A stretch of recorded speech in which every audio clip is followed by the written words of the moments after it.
Hello friends, मैं हूं doctor Abhishek Kumar और आज हम बात कर रहे हैं राजस्थान की, राजस्थान के नक्शे की, राजस्थान के जिलों की, राजस्थान के संभाग की। राजस्थान से संबंधित किसी भी प्रतियोगी परीक्षा की दृष्टि से बहुत महत्वपूर्ण टॉपिक है ये। और इसमें दिक्कत यह है कि हम बार बार इनको याद करते हैं और बार बार हमारे दिमाग से निकल जाता है कौन सा जिला ऊपर है, कौन सा जिला नीचा है, कौन सा जिला उसके बगल में है, कौन सा जिला इसके बगल में है। तो इससे संबंधित प्रश्न लगातार परीक्षाओं में आते हैं और हमको इसमें दिक्कत होती है। तो आज एक ऐसी विधि से हम इन चीज़ों को याद रखेंगे कि सिर्फ 2-3 लाइनें हैं जो आप अपने दिमाग में अच्छे से बैठा लीजिए। उसके बाद राजस्थान का नक्शा आपके दिमाग में हमेशा हमेशा के लिए फीड हो जाएगा। और हमारे चैनल को सब्सक्राइब कीजिए। यदि वीडियो पसंद आता है तो इसको लाइक ज़रूर करें, शेयर करें और नीचे कमेंट बॉक्स में कमेंट डालें। पिछले वीडियो में हम बात कर चुके हैं भारत के नक्शे की। भारत में कितने राज्य हैं, उनकी राजधानियां क्या हैं, केंद्र शासित प्रदेश क्या हैं। और अब बात करते हैं राजस्थान के नक्शे को याद रखने की सरलतम विधि की, जो कि आपको कभी भी नहीं भूलेगी। तो राजस्थान का नक्शा ब्लैक बोर्ड पर कैसा बना है इस पर ध्यान मत दीजिए।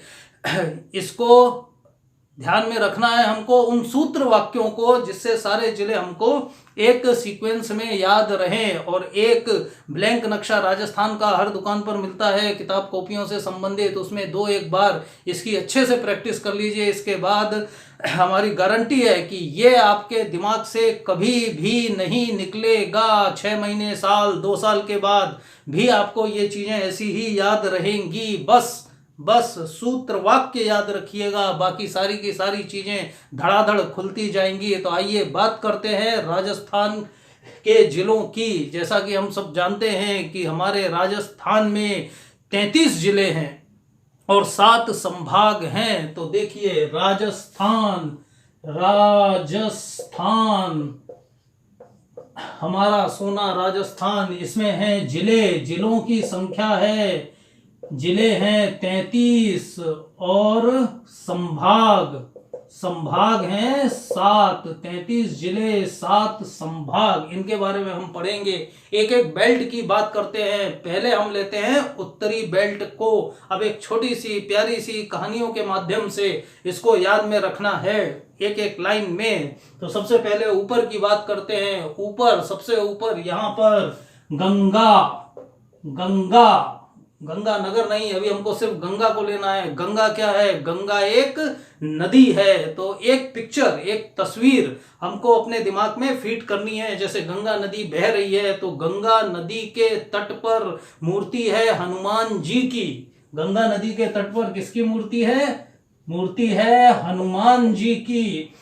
और जब हम हनुमान जी की पूजा करते हैं तो फिर हनुमान जी को पूजा में हमने भोग लगाया। किसका? राजस्थान में सबसे प्रसिद्ध भोग लगता है चूरमे का। तो गंगा तट पे हनुमान जी की मूर्ति को हमने भोग लगाया किसका? चूरमे का। तो हनुमान जी को भोग लगा दिया चूरमे का, चूरमा। और इसके बाद में जब पूजा करते हैं तो कुछ बजाते हैं। तो बजाने के लिए हमने क्या बजा दिया? झुनझुना। तो झुनझुना बजा दिया। तो बजा दिया हमने यहाँ पर झुनझुना। तो गंगा तट पे हनुमान जी की मूर्ति, चूरमे का भोग लगाया, झुनझुना बजा दिया। अब इसके बाद फिर हमने हनुमान जी को राजस्थान की एक बहुत प्रसिद्ध चीज खिलाई और वो है बीका जी की भुजिया। तीखी होती है, चटपटी होती है। तो इस भुजिया को खिलाने से हनुमान जी को थोड़ी सी मिर्च लग जाएगी। और जब मिर्च लगती है तो हम कैसे करते हैं? सी पानी चाहिए, मिर्च लग गई। तो हनुमान जी को हमने खिलाई फिर बीका जी की भुजिया। तो हनुमान जी ने किया सी इस तरह की। फिर उसके बाद हमने उनको जल पिलाया। तो बस ये एक तस्वीर दिमाग में भर आपको क्रिएट करनी है कि गंगा के तट पर हनुमान जी की मूर्ति, हनुमान जी को हमने चूरमे का भोग लगा दिया, भोग लगा करके झुनझुना बजा दिया। इसके बाद में बीका जी खिलाई, हनुमान जी ने किया सी। अब देखिए ये हो गया आपका उत्तरी बेल्ट के जिले। कौन कौन से? गंगा से क्या बनेगा? गंगा से बनेगा गंगा नगर। हनुमान से क्या बनेगा? हनुमान से बनेगा हनुमानगढ़। तो हनुमान से बन गया हनुमानगढ़। चूरमे से क्या बनेगा? चूरमे से बनेगा चुरू, तो ये हो गया चुरू। चूरमे से ये बन गया यहाँ पर चुरू। इसके बाद झुनझुना, झुनझुना से तो पता ही है हमारा झुनझुनू बनेगा। झुनझुना से बन गया झुनझुनू।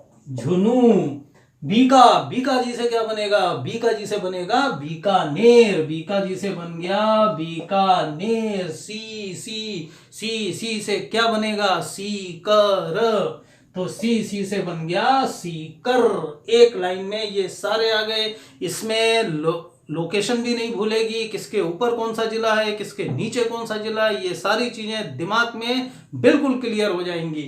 तो ये हो गया पहला नंबर, नंबर 1 डाल दिया इसको। अब आइए इस बेल्ट की बात करते हैं। ये बेल्ट इधर ले लिया हमने, यहां पर है जैसलमेर। ये हम सब जानते हैं जैसलमेर, थार का मरुस्थल, तपता हुआ रेगिस्तान, चारों ओर रेत ही रेत है। जैसलमेर में कभी बाढ़ नहीं आती। बाढ़ आती है? नहीं आती बाढ़, लेकिन हमने ऐसा मान लिया कि जैसलमेर में क्या आ गई? बाढ़ आ गई। एक बार जैसलमेर में आ गई बाढ़, और जब बाढ़ आ गई तो उस बाढ़ में हमने डाल दिया जाल। क्या डाल दिया? जाल। मछुआरों ने डाल दिया मछली पकड़ने के लिए। चलो बाढ़ आई हुई है, पानी है, कुछ मछली पकड़ लेते हैं। तो जैसलमेर की बाढ़ में डाल दिया जाल। और अब इस जाल में क्या फंसा? मछली फंसी? नहीं, मछली नहीं फंसी। जैसलमेर जो है योद्धाओं की भूमि है, युद्धों की भूमि है, निरंतर वहां पर युद्ध होते हैं। तो जाल में क्या फंस गए? सिर फंस गए। कुछ कटे हुए सिर जो पहले युद्धों के थे वो जाल में अटक आए। लोग मछली पकड़ने के लिए कांटा डालते हैं, जरूरी नहीं है कि हर बार मछली निकले, कई बार जूता आ जाता है, कई बार कुछ और आ जाता है। तो इसी तरह इस बाढ़ में जाल डाला, जाल में फंस गए क्या? सिर। जाल में आकर के सिर फंस गए। और ये जो सिर हैं ये बहते हुए कहां पहुंचे? जाल के साथ में ये सिर बहते हुए पहुंचे उदयपुर डूंगरी की बांस में। ये सिर बहते हुए कहां पहुंचे? उदयपुर, उदयपुर, उदयपुर डूंगरी। डूंगरी कहते हैं छोटी पहाड़ी को। तो उदयपुर शहर है, झीलों की नगरी, वहां पहाड़ी पहाड़ है। तो उदयपुर की जो पहाड़ी थी डूंगरी थी, डूंगरी, उदयपुर की डूंगरी में बांस के पेड़ लगे हुए थे। तो ये सिर बहते हुए जाकर के उस बांस के पेड़ों में फंस गए। कहां फंस गए? उदयपुर डूंगरी की बांस में ये सिर फंस गए। अब देखिए जैसलमेर, जैसलमेर में क्या हुआ? जैसलमेर में बाढ़ आ गई। बाढ़ आई तो क्या किया हमने? उसमें जाल डाल दिया। जाल में क्या फंस गए? सिर फंस गए। और ये सब बहते हुए कहां पहुंचे? उदयपुर की डूंगरी के बांस में जाकर के फंस गए। एक लाइन याद रखनी है, जैसलमेर में बाढ़, बाढ़ में डाल दिया जाल, जाल में फंस गए सिर, बहते हुए उदयपुर डूंगरी की बांस में फंस गए। ये जो 3-4 कोड हैं इनको अलग से कॉपी में लिख लीजिए, 1-2 बार में याद हो जाएंगे, उसके बाद जिंदगी में कभी नहीं भूलेगा। जैसलमेर देखिए, जैसलमेर से तो जैसलमेर है ही। बाढ़ से क्या बनेगा? सब जानते हैं, बाढ़ से बनेगा बाड़मेर। ये बन गया यहां पर बाड़मेर। जाल डाल दिया, जाल से क्या बनेगा? जाल से बनेगा जालौर। ये बन गया जालौर। सिर, सिर से क्या बनेगा? सिर से बनेगा सिरोही जिला। ये सारे जिले बनेगा यहां पर सिरोही। उदयपुर तो उदयपुर है ही, महाराणा सांगा का, महाराणा प्रताप का। हालांकि सांगा जी के समय में उदयपुर नहीं हुआ करता था।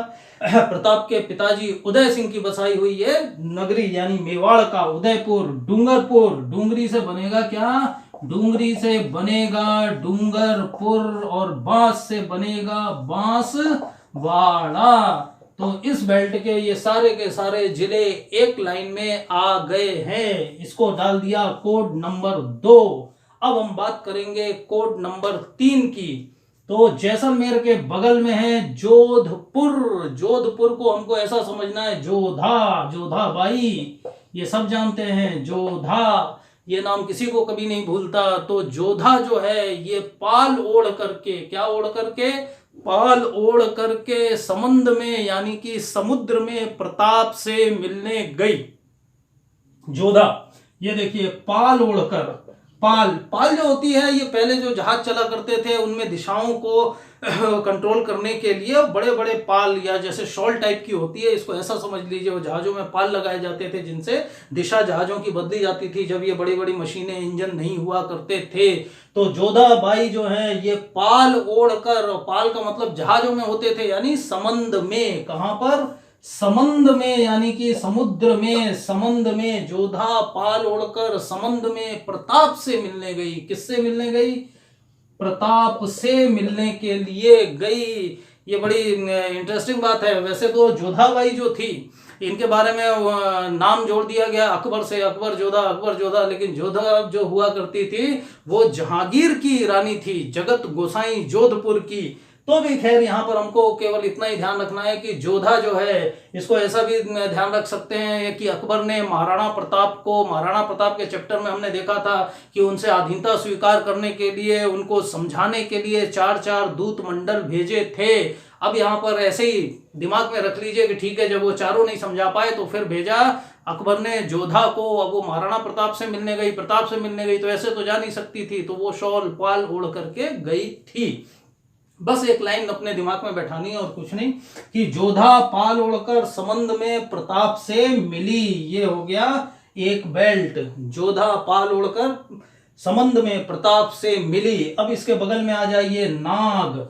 यहां पर नाग, एक बहुत बड़ा नाग, एक बहुत अच्छी मूवी आई थी एनाकोंडा, देखा होगा, लंबा चौड़ा नाग था या अजगर जैसा बहुत बड़ा नाग समझ लीजिए। नाग की लड़ाई हो गई, नाग की फाइटिंग हो गई। किससे हो गई? अजय नाम के भील से। नाग की फाइटिंग हो गई अजय नाम के भील से। तो नाग ने अजय को, जब दो लोगों में लड़ाई होती है, गुत्थम गुत्था होता है, कुश्ती होती है, तो कुश्ती में कहते हैं कि चित कर दिया, चित कर दिया यानी पटक दिया। तो नाग ने अजय भील को क्या कर दिया? चित कर दिया। नाग ने अजय भील को चित कर दिया। ये हो गया। अब ये देखिए यहां पर, ये जोधा से तो जोधपुर है ही है, जोधा से बन गया जोधपुर, जोधा से बन जाएगा यहां पर जोधपुर, पाल से बनेगा पाली, ये पाली जिला हो गया। पाली के नीचे समंद, समंद से बनेगा राज समंद। ये जिला कौन सा हो गया? ये जिला हो गया राज समंद। और प्रताप से बनेगा प्रतापगढ़, तो ये बन गया प्रतापगढ़। इससे नाग से बनेगा नागौर, नाग से बन गया नागौर। अजय से क्या बनेगा? अजय से बनेगा अजमेर, अजय से बन गया अजमेर।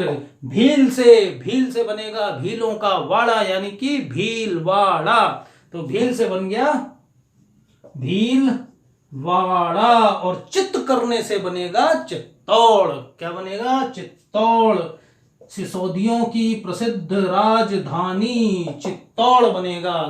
तो ये हो गया इस बेल्ट का। और ये जो यहाँ पर नीचे का हिस्सा आता है, नक्शे को हम थोड़ा सा और दाएं बाएं कर लेते हैं, शब्द लिखने पड़ेंगे इसलिए इसको ऐसा दे दीजिए। तो यहाँ पर 4 जिले हैं जो हमेशा एक साथ में ही इनके नाम आते हैं और हम जानते भी हैं। हाड़ौती क्षेत्र ये कहलाता है, ये क्षेत्र कहलाता है हाड़ौती। और यहाँ के 4 जिले हमेशा ही एक साथ रहते हैं। इसको भी ऐसे देख लीजिए, जो लोग साइंस के हैं, कॉमर्स के हैं, हाड़ौती को जिन्होंने नहीं जानते हैं तो फिर इसको ऐसे याद रखिए कि यहाँ पर है मिस्टर झाला सिंह, झाला सिंह।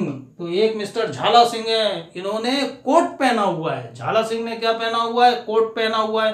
कोट में जेबें होती हैं, कितनी होती हैं? 2 होती हैं। तो एक जेब में इन्होंने बड़ा रखा हुआ है और एक जेब में इन्होंने बूंदी रखी हुई है। तो झाला की कोट में बड़ा और बूंदी। तो झाला सिंह है, झाला सिंह ने क्या पहना हुआ है? कोट पहना हुआ है। कोट में क्या रखा हुआ है? तो बड़ा रखा हुआ है और बूंदी रखी हुई है। झाला की कोट में बड़ा और बूंदी। ये हो गया नंबर 2 था, ये आपका हो गया नंबर 3, ये नंबर 4, ये नंबर 5।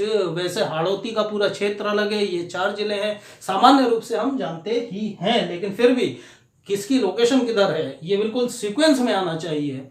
तो क्योंकि प्रतियोगी परीक्षाओं में कई बार ये भी पूछा जाता है कि इन जिलों को सीक्वेंस में उत्तर से दक्षिण में लगाइए, पूर्व से पश्चिम में लगाइए, तो उसके लिए ये जरूरी है। और अब बचा ये आखिरी, और इसका हुआ यहां पर देखिए कोड वर्ड की अलवर, यहां पर हुआ अलवर। अलवर में रहता था भरत।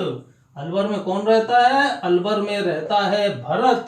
भरत ने क्या किया? भरत ने धोया करेले को। अलवर के भरत ने करेले को धोया। अलवर का भरत ने धोकर, धोकर क्या धोकर? करेला। अलवर का भरत धोकर करेला जयपुर दौड़ा। जयपुर उसने दौड़ लगा दी। अलवर के भरत ने धोकर करेला कहां दौड़ गया? जयपुर दौड़ा। ये हो गया जयपुर, जयपुर, और ये हो गया दौड़ा। अलवर के भरत ने धोकर करेला जयपुर, जयपुर दौड़ा। इसने जयपुर की ओर दौड़ लगा दी। जब इतनी तेजी से दौड़ने लगा तो इसको टोक दिया। तेजी से हम बाइक चलाते हैं, लोग टोक देते हैं धीरे चलाओ। तो जब अलवर के भरत ने धोकर करेला जयपुर दौड़ा तो इसको टोक दिया। किसने टोक दिया? माधव ने इसको टोक दिया। किसने टोक दिया? माधव ने टोक दिया। एक लाइन याद रख लीजिए, अलवर का भरत धोकर करेला जयपुर दौड़ा, तो टोक दिया माधव ने। बस एक लाइन, ज्यादा कुछ नहीं, एक छोटा सा इंजेक्शन जैसे बच्चे को लगाते हैं ना, तो डॉक्टर कहता है बस बस बस बस, बस बिल्कुल छोटा सा है, ज्यादा नहीं। तो बस बिल्कुल छोटा सा है, ज्यादा नहीं। अलवर का भरत धोकर करेला जयपुर दौड़ा, तो टोक दिया माधव ने। अब देखिए अलवर तो अलवर है ही है, और भरत से हो जाएगा भरतपुर, भरत से हो जाएगा भरतपुर। धोकर, धोकर धोने से हो जाएगा धौलपुर, धोने से क्या हो जाएगा? धौलपुर। करेला, करेला से हो जाएगा करौली, तो करेला से हो गया करौली। माधो, माधो से हो गया सवाई माधोपुर, माधो से क्या हो गया? सवाई माधोपुर। इससे हो गया सवाई माधोपुर।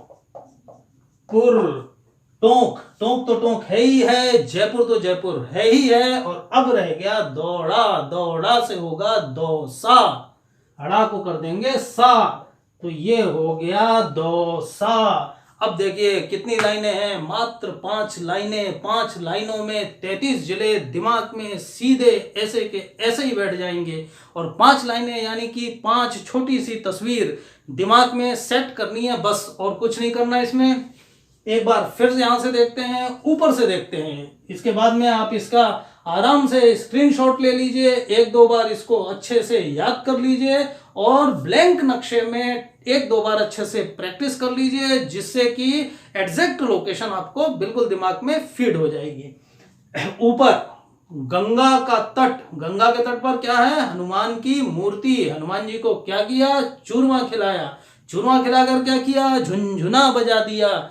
इसके बाद क्या किया? हनुमान जी को बीकाजी खिलाई। हनुमान जी को मिर्ची लगी, उन्होंने सी सी की आवाज की। गंगा तट, हनुमान मूर्ति, चूरमा खिला के झुनझुना बजाया, बीकाजी खिलाई, सी सी किया। एक लाइन।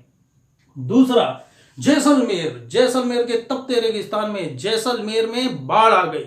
जैसलमेर में बाढ़ आ गई तो जाल डाल दिया, जाल डाल दिया तो उसमें सिर फंसे, और ये बहते हुए कहां पहुंचे? उदयपुर डूंगरी की बांस में जाकर के फंस गए। ये सिर बहते हुए गए उदयपुर, डूंगरी मतलब पहाड़ी, उस पर लगे थे बांस के पेड़, वहां जाकर के फंस गए। जोधा, जोधा पाल ओढ़कर या शॉल ओढ़कर के, जोधा पाल ओढ़कर समंद में, समुद्र में किससे मिलने गई? प्रताप से मिलने गई। जोधा पाल ओढ़कर समंद में प्रताप से मिलने गई। नाग, नाग ने, नाग की लड़ाई हो गई। नाग की लड़ाई किससे हो गई? अजय भील से। तो नाग ने अजय भील को चित कर दिया, पटक दिया। नाग ने अजय भील को चित किया। झाला सिंह, झाला सिंह की कोर्ट में क्या है? झाला की कोर्ट में 2 चीजें हैं, बड़ा और बूंदी। बड़ा, बड़ा से यहां पर होगा 12।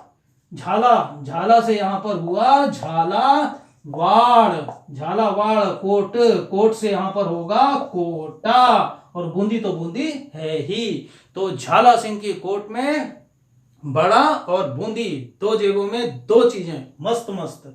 और यहाँ पर हो गया अलवर, अलवर का भरत, धोकर करेला, जयपुर दौड़ा। तो टोक दिया, रुक जा, किसने टोक दिया? माधव ने।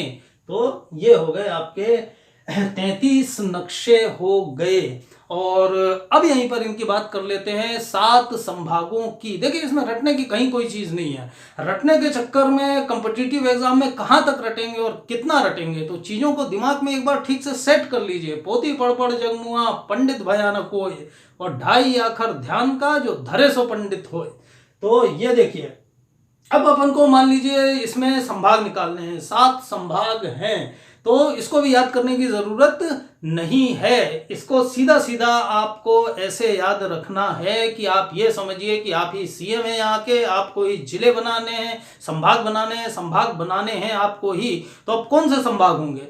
इसमें एक बेसिक लाइन की चीज पहले हमको समझ लेनी है कि संभाग किसी भी बेल्ट में उसको बनाते हैं जो सबसे महत्वपूर्ण हो और थोड़ा सा सेंटर में होना चाहिए। जैसे कहीं दंगा हो जाता है, फसाद हो जाता है, तो जो जिला मुख्यालय है, संभाग मुख्यालय है, वो बिल्कुल कोने में नहीं हो सकता। तो बिल्कुल आप कोने में डाल दीजिए और इधर से फिर पुलिस पहुंचने में, मिलिट्री पहुंचने में बहुत ज्यादा टाइम लगे नहीं। एक सेंटर में हो, दूसरा आर्थिक दृष्टि से, ऐतिहासिक दृष्टि से जो सबसे महत्वपूर्ण होगा वही संभाग बनता है। तो इस चीज को ध्यान में धारण करके अब देखते हैं कि किस बेल्ट का संभाग क्या हो सकता है। हमको ही बनाना है, आपको ही बनाना है, क्या बनेगा। अब ये वाली बेल्ट अपन देखते हैं। इस बेल्ट में सबसे महत्वपूर्ण क्या है जो संभाग बनाया जा सके? गंगानगर, हनुमानगढ़, ये सब छोटे हैं। जो सबसे महत्वपूर्ण है यहां पर वो है बीकानेर। बीकानेर, तो बीकानेर को हमने गोला कर दिया, बीकानेर पहला संभाग हो गया। अच्छा, इस तरफ के दोनों संभागों को ऐसे भी याद रख सकते हैं कि राठौर वंश मारवाड़ में था। जब हम राजस्थान में राठौरों की बात करेंगे, सिसोदियों की बात करेंगे, चौहानों की बात करेंगे, तब ये देखेंगे कि राजस्थान में, मारवाड़ में राठौरों का वंश 2 जगहों पर मुख्य रूप से था। एक उनकी राजधानी जोधपुर थी, एक उनकी राजधानी बीकानेर थी। ऐतिहासिक दृष्टि से राठौरों का इतिहास बहुत जबरदस्त इतिहास है। और दुर्गादास राठौर, इन सब की हम बाद में बात करेंगे। तो राठौर राजवंश से यहाँ केवल इतना ही याद रखना है कि राठौरों की जो दोनों मुख्य राजधानी थी, आज की तारीख में दोनों ही संभाग हैं, जिनमें एक थी बीकानेर और दूसरी हुआ करती थी जोधपुर। तो ये 2 राठौरों से भी आप चाहें तो याद रख लीजिए, जोधपुर, बीकानेर और जोधपुर, इनको गोला मार दिया, ये 2 संभाग हो गए। अब इस बेल्ट में देखते हैं कि जैसलमेर, जैसलमेर तो तपता हुआ रेगिस्तान है। यहां पर सबसे महत्वपूर्ण क्या है? जाहिर सी बात है, झीलों की नगरी, सिसोदियों की नगरी, उदयपुर, राणा जी का उदयपुर। तो इसको तो संभाग बनाना ही पड़ेगा। मेवाड़ के इतिहास को यदि अलग कर दें तो फिर राजस्थान के इतिहास में और कितनी चीजें बसती हैं? बहुत कम चीजें बसती हैं। तो फिर ये हो गया उदयपुर। उदयपुर को भी संभाग हमें बनाना पड़ेगा। अब इस बेल्ट में आ जाइए, नागौर में, अजमेर में, भीलवाड़ा में, चित्तौड़ में सबसे इंपॉर्टेंट क्या है? अजमेर। अजमेर जो कि राजस्थान का हृदय भी कहा जाता है, हार्ट। सबसे इंपॉर्टेंट चीज, सारी फीलिंग्स, भावनाएं, एहसास, जज्बात सब यहीं पर होते हैं। तो इसको तो जिला बनाना ही पड़ेगा। और वैसे भी अजमेर मध्यकाल में भी इंपॉर्टेंट था। अकबर ने भी यहाँ पर किला बनाया था जो कि मैगजीन के किले के नाम से जाना जाता है। और इसी मैगजीन के दुर्ग में बैठ करके हल्दी घाटी के युद्ध की पूरी योजना बनाई गई थी। तो मुगल काल में भी ये इंपॉर्टेंट था। अंग्रेजों ने भी यहाँ पर अपना शस्त्रागार बनाया था, इसलिए इस अकबर के किले को बाद में मैगजीन का दुर्ग कहा गया। ये भी एक अलग से ही मोस्ट इंपॉर्टेंट क्वेश्चन है, इसको भी यही दिमाग में बैठा दीजिए। अकबर ने जो ये अजमेर का किला बनाया था, इसको अंग्रेजों ने अपना शस्त्रागार बनाया था बाद में, इसलिए इसको मैगजीन का दुर्ग कहा गया। तो अजमेर हमेशा से ही महत्वपूर्ण रहा है, हृदय है, इसको तो लेना ही पड़ेगा जिले में। इस बेल्ट में कौन सा संभाग लेंगे? इस बेल्ट में जाहिर सी बात है कोटा। कोटा ही सबसे महत्वपूर्ण था, बाकी तो फिर धीरे धीरे कोटा रियासत से ही अलग होते गए हैं। तो यहां पर हमने ले लिया कोट को। वैसे भी कोट में ही तो सब रखा हुआ है, बड़ा भी, बूंदी भी, तो इंपॉर्टेंट तो कोट ही है। तो यहां ले लिया कोटा। और जयपुर, ये तो कोई कहने की बात ही नहीं है, हमारी पिंक सिटी है, राजधानी है। और जब ये पूरे राजस्थान की राजधानी है तो संभाग क्षेत्र तो होगा ही। तो जयपुर आ गया। यहां पर एक कंफ्यूजन आता है कि यहां पर भी एक संभाग पड़ता है, और अलवर और दौसा ये दो पड़ते हैं। तो अलवर और भरतपुर, अलवर और भरतपुर में थोड़ा सा कंफ्यूजन आ जाता है क्योंकि दोनों एक जैसे ही हैं, इनका महत्व भी लगभग बराबर ही है। तो इसको यहाँ पर ऐसे ध्यान में रख लीजिए कि भगवान राम के छोटे भाई थे भरत और राम के भाई भरत हैं, तो उनको तो महत्व देना ही पड़ेगा। तो यहाँ पर हो गया भरतपुर। तो ये 7 संभाग हो गए और ये जिले हो गए। और इसके बाद में किस संभाग में कौन कौन से जिले आते हैं, कौन कौन से जिले आते हैं, ये मोस्ट इंपॉर्टेंट है, इससे भी प्रश्न आते हैं और इसकी चर्चा हम करेंगे अगले वीडियो में। धन्यवाद, बेस्ट ऑफ लक।